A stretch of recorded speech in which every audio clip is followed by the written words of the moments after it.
¿Cómo están? Buenos días, buenas tardes. Estoy muy feliz de poder compartir con ustedes este 17 Foro de Derechos de Infantes y Adolescentes, que ha sido convocado por el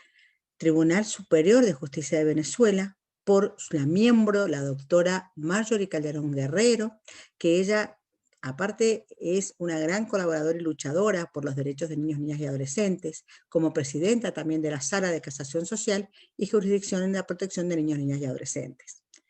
El tema que me convoca son los retos para la justicia latinoamericana, para la justicia argentina, para todos los que están involucrados en la administración de justicia respecto a adolescentes en este momento de distanciamiento social.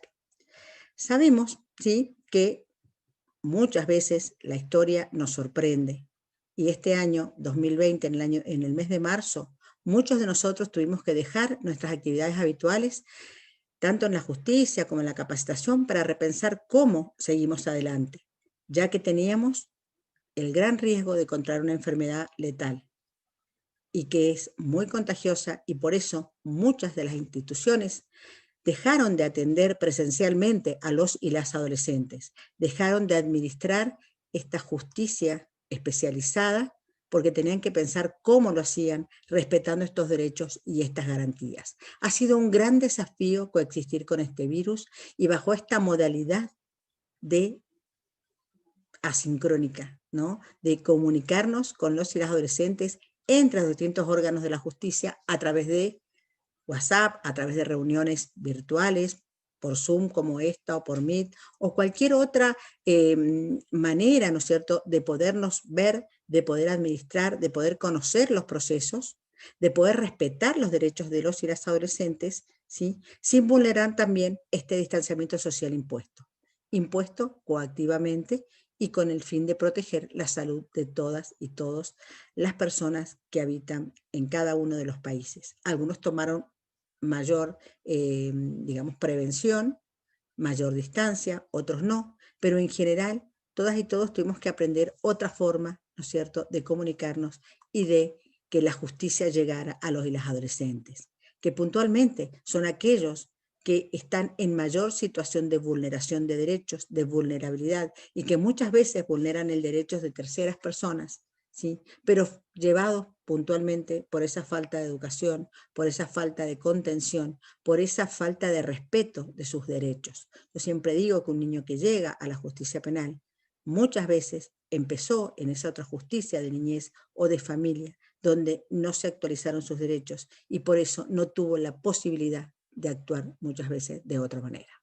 Por eso reitero que en este contexto de encierro, de crisis general, debemos trabajar de manera interdisciplinaria, interinstitucional y también fundamentalmente desde el aspecto criminológico, entender que lo más importante es tratar de llevar a este niño o a esta niña el derecho que ha sido vulnerado, tratar de respetarlo de una manera, ¿no es cierto?, que contemple su realidad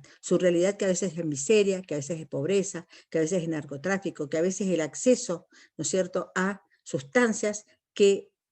destruyen sus posibilidades mentales y también físicas. Muchos niños, niñas y adolescentes mueren en las calles sin que nadie se pregunte por ellos. Por eso tenemos que agregar a esta gran crisis del contexto que nos ha tocado vivir, ¿no es cierto?, el debilitamiento de los sistemas tradicionales de apoyo, porque puntualmente muchas trabajadoras sociales no han podido llegar a esas casas, muchos licenciados, muchas personas de las instituciones llamadas a su protección no han podido cumplir su tarea por este distanciamiento social impuesto. Y ellas y ellos están sufriendo mucho más, precisamente, sobre todo cuando están privados de su medio familiar por situaciones de vulneración de derechos o por situaciones en que ellos vulneraron derechos de terceros, pero que, como digo, generalmente tienen la causa en la vulneración de sus propios derechos. La criminología estudia los factores que inciden en la personalidad de los jóvenes infractores y evalúa programas adecuados para revertir esta conducta. Por eso me parece muy importante resaltar que los y las adolescentes, muchos de ellos, ¿no es cierto?, que podemos considerar normales, con problemas, en realidad son adolescentes que tienen conductas, ¿sí?, que rompen las normas, pero precisamente las causas muchas veces las ponemos los adultos, por la falta de cuidado, por la falta de educación, por no darles otra oportunidad, o precisamente por su juventud se ven tentados por presión de grupo al que pertenecen o para demostrar algo, o para pedir, como hemos visto también muchos de nosotros, esa atención del papá y de la mamá, y por eso cometen este tipo de conductas. También muchas veces llevados por el consumo, necesitan dinero para poder seguir consumiendo, y los padres y las madres, o aquellos que los cuidan, no se han dado cuenta ni siquiera de cuál es su problema, y piensan, ¿no es cierto?, que es una conducta que como no pueden manejar, lo dejan en manos de la justicia para que resuelva el juez, y ellos se apartan, cuando en realidad tenemos que hablar de corresponsabilidad y de que este padre, estas madres, esta sociedad y estas distintas instituciones, todas se tienen que hacer cargo de este tema, de este niño, de esta niña, de estos adolescentes. Saber que son distintos de los adultos, saber que ellos realmente actúan de manera muy distinta, muchas veces incluso causan daño sin intención, otras veces lo hacen por esta falta, ¿no es cierto?, que tienen de poder manejar sus impulsos, por este problema que tienen, ¿no es cierto?, de falta de atención, de falta de cuidado, de falta de educación. Realmente muchas veces, más allá de que se los considere imputables, no tienen conciencia real de su conducta ni la pueden valorar. Hay distintas teorías criminológicas que nos hablan del tema, pero que bueno, pues los 20 minutos más o menos que tenemos de tiempo no vamos a poder desarrollar, pero sí por lo menos las vamos a mencionar. Hay una de ellas, la de Bandura, habla del aprendizaje social, o sea, muchos niños y niñas inmersos en estos ambientes en que ven natural la conducta que el resto de la sociedad considera antisocial. Pedimos por la convención que tengan conductas prosociales, pero los ejemplos que tienen son antisociales. El tema de la estructura, ¿no es cierto?, que pueden tener diferente, el tema de la falta de normas, de la falta de cumplimiento, el tema de que en la sociedad en la que se desenvuelven estas conductas son las normales. Y muchas veces esta reacción social provoca un etiquetado en este niño, niña o adolescente que lo impulsa o que lo marca para seguir viviendo de la misma manera. Por eso tenemos que considerar que los y las adolescentes merecen otra oportunidad, merecen educación, merecen proyecto de vida, merecen consideración. Y tenemos que estudiar para poder valorar estas conductas los factores que inciden para que lleguen a cometer este tipo de delitos. Factores personales, individuales, familiares, sociales, económicos. Y también hay factores que inciden para que puedan salir o para que no ingresen nunca en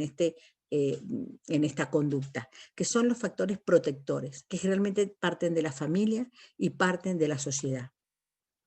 Hay una real importancia de la socialización, una socialización adecuada, y creo que los retos puntualmente, que es el tema que me convoca esta tarde, para la justicia adolescente, tanto en mi país como en el resto de Latinoamérica, es tratar la prevención, ¿sí? Estamos en un momento de distanciamiento social, eso no significa que no tengamos que trabajar, que no tengamos que actuar. Tenemos que prevenir. ¿Prevenir cómo? Educando. Esto se pudo dar. Se dio en el lugar, en el Centro de Privación de Libertad que tenemos en mi provincia, donde puntualmente por el compromiso y la vocación de las personas que están a su lado, se ha podido llegar a educar e incluso a obtener títulos tanto de nivel terciario como a nivel secundario a adolescentes privados de libertad. También es un tema fundamental que cada proceso que se haga, aunque el niño no pueda estar o el adolescente frente al juez, frente al defensor, frente al fiscal, tengamos las tecnologías y el internet apropiado para que esto pueda suceder. Porque hablamos de que hay principios de inmediación, de tutela judicial efectiva, de realmente poderlo escuchar, pero si no tenemos los medios, esto va a ser un derecho que no se va a respetar. El proceso va a quedar y el niño va a quedar o sin ningún tipo de contención y de cuidado, o bien, ¿no es cierto?, privado de libertad, sin siquiera tener la posibilidad de ver a sus familiares. Por eso tenemos que analizar cuáles son todas las observaciones y documentos emanados de Naciones Unidas que nos hablan de este tema y que nos hablan de la pandemia y que tenemos que evitar cualquier tipo de medida que pueda ser aún más perjudicial. Por eso tenemos que priorizar las medidas no privativas de la libertad y tratar de producir todas estas audiencias que ya tenemos fijadas o que vamos fijando en los distintos tribunales a través de estos medios tecnológicos. Llevar la justicia a la gente, que la gente tenga la posibilidad de llegar a nosotros y de poder resolverse en forma ágil, eficaz, cada caso, teniendo presente, ¿no es cierto?, que si bien es cierto que los recursos son escasos, tenemos que tratar de aplicarlo y de poner todos a disposición de los y las adolescentes y sus familias. Y asimismo tratar de defender estos derechos humanos, restaurando derechos, aplicando miradas y prácticas restaurativas. Es muy importante prevenir y educar. así como dicen los objetivos de desarrollo sostenible de la década que tenemos hasta el 2030 para cumplir, que nacieron en el 2015, pero que hablaban de pobreza cero y que tenemos en esta pandemia, que ha subido, por lo menos en mi país, más de un 10% la pobreza en niños, niñas y adolescentes. La violencia se ha generado en mayor medida en los hogares. Hay más mujeres asesinadas, digamos. Hay más niños y niñas privados de escolaridad, de salud, de educación. Por eso me parece tan importante este reto de considerarlos a ellos en primer lugar y tratar de captar y de sentir lo que ellos están sintiendo y transmitirle valores, tratar de que puedan actuar en forma empática, tratar de que puedan motivarse para una vida diferente. Tenemos que preocuparnos también y analizar cuáles son las causas, cuál es su salud, por ejemplo, el tema del distanciamiento social y los consumos de sustancias, qué hacemos para que puedan tener un tratamiento, cómo hacemos estos tratamientos de la mejor manera a distancia. Bueno, esto se ha ido haciendo, se ha ido trabajando en esto y se ha tratado de tener de la manera más adecuada espacios y exámenes y tratamientos individuales, ¿sí? O en grupo a través de las tecnologías. Pero por eso tenemos que poder invertir y que cada uno de ellos y de ellas tengan esta posibilidad. Tratar de actuar en este tema de la pandemia y en este periodo de tanto sacrificio con los recursos que tenemos. Por ejemplo, el tema, ¿no es cierto?, de la mediación. Tratar de llevar prácticas restaurativas y mediación, ahora imposible hacerlo en tiempo de distanciamiento social de la manera tradicional, pero tratar de ver de qué manera lo podemos llevar a la práctica, al igual que el debido proceso, con la intervención del fiscal, el defensor, el juez. Esto tiene que estar aún en periodo de pandemia, pero como digo, dependiendo siempre de un recurso, el recurso tecnológico. Por eso es tan importante que se haga esta inversión y que se piense en eso. Y que los y las adolescentes están aún en mejores condiciones que nosotros, la gente adulta, porque ellos viven, cual sea la situación social o sociocultural en la que se encuentren, con un celular, digamos, tienen incluso esto lo dice la observación número 20 del Comité de Derechos del Niño, qué bien que ellos se pueden manejar con esto y todo lo que nos pueden enseñar. Por eso me parece primero y como punto fundamental conocer todo lo que es la normativa internacional. La normativa internacional tradicional, la Convención de los Derechos del Niño, las reglas de Naciones Unidas, todo lo que es el informe de la Comisión del 2011, de la Comisión Interamericana, también la Declaración Iberoamericana de Justicia Juvenil Restaurativa, que fue acompañada por un decálogo, y que nos habla puntualmente, y como todos sabemos, y ya lo hemos hablado en otras charlas, ¿no es cierto?, sobre cuáles son los sistemas de justicia en las reglas de Beijing, cómo tiene que ser la administración de justicia, cómo tiene que ser la prevención de la delincuencia juvenil, las reglas de READ, cómo tienen que ser las reglas que tengamos que cumplir con los chicos privados de libertad, las reglas de Tokio también, con las medidas alternativas, pero todo esto en pandemia. O sea, ¿qué hacemos con toda esta normativa en un momento en que no podemos acercarnos, en que tenemos que estar lejos, en que no están los recursos y que muchos y muchas personas también han padecido esta enfermedad y no han podido brindar el recurso y muchas veces se ha suspendido, incluso en mi lugar, digamos, la atención? Porque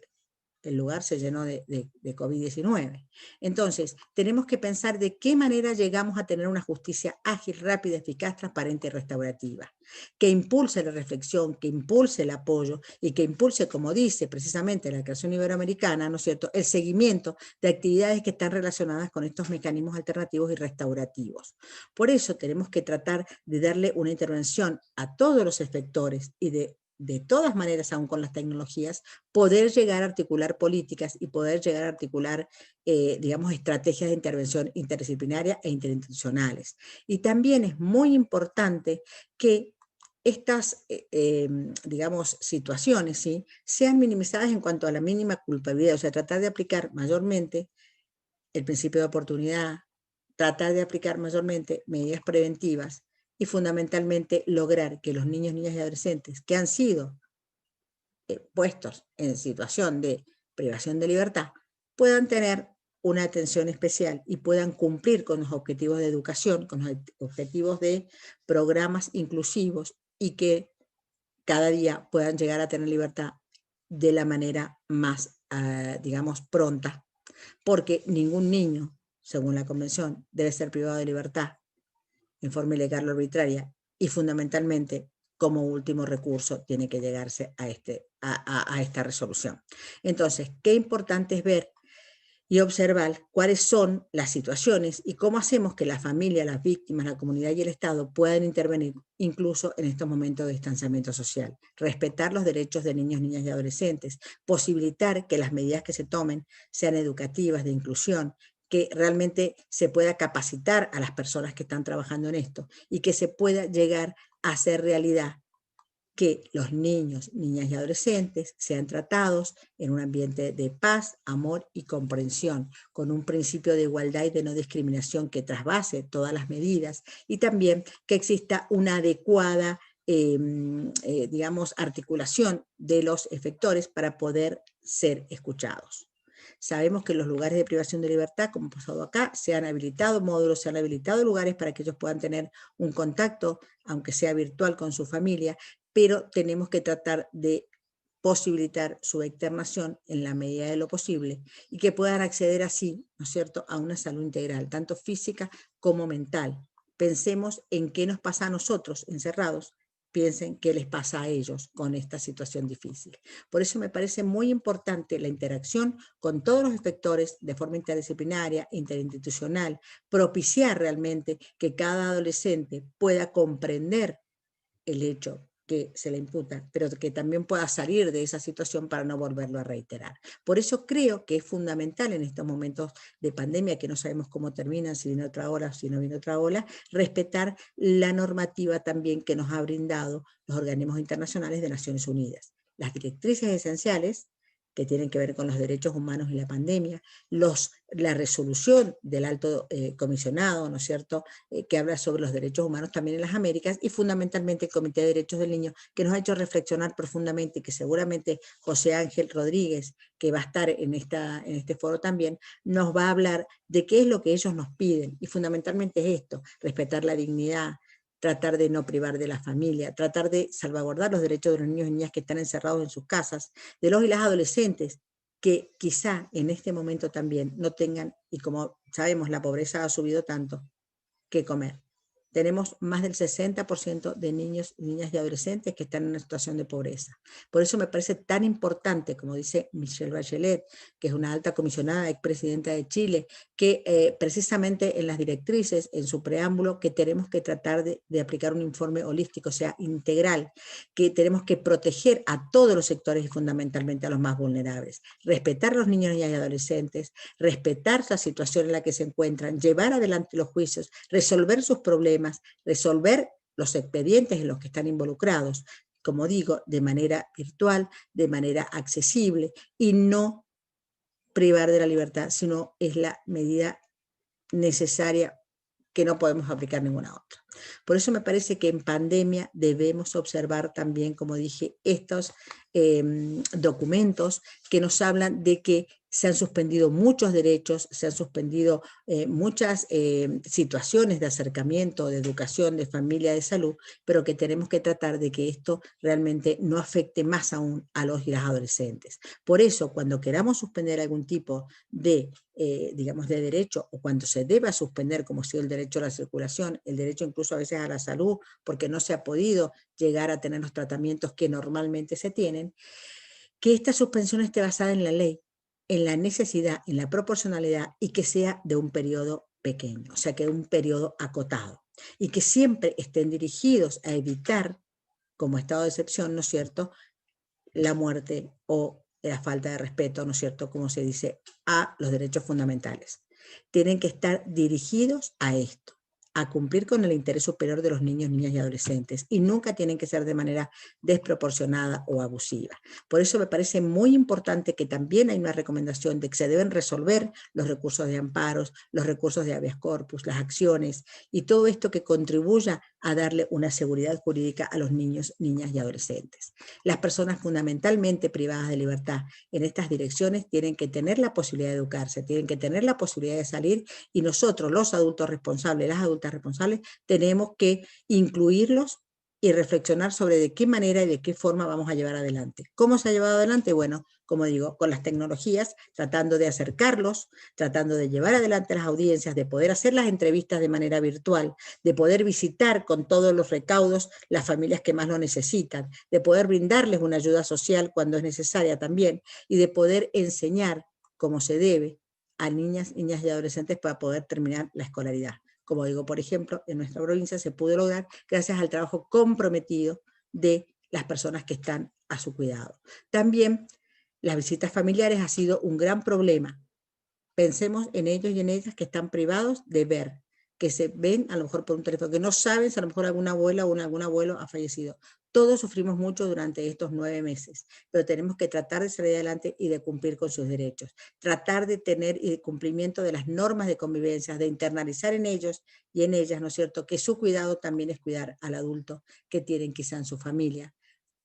y también a aquellas personas que están en contacto directo con los y las adolescentes. Por eso se han planteado salidas anticipadas, se ha valorado siempre el interés superior cada vez que se toma una medida, y también estos derechos que están plasmados en toda la, digamos, normativa internacional. Me parece que el gran reto es cumplir con nuestro deber. ¿Cumplir cómo? Y bueno, puntualmente tratar de llevarle a ellos, sí, la tranquilidad de que vamos a estar presentes, la tranquilidad de que va a haber un defensor que va a poder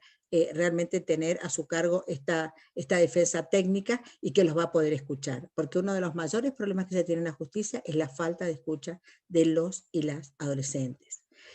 También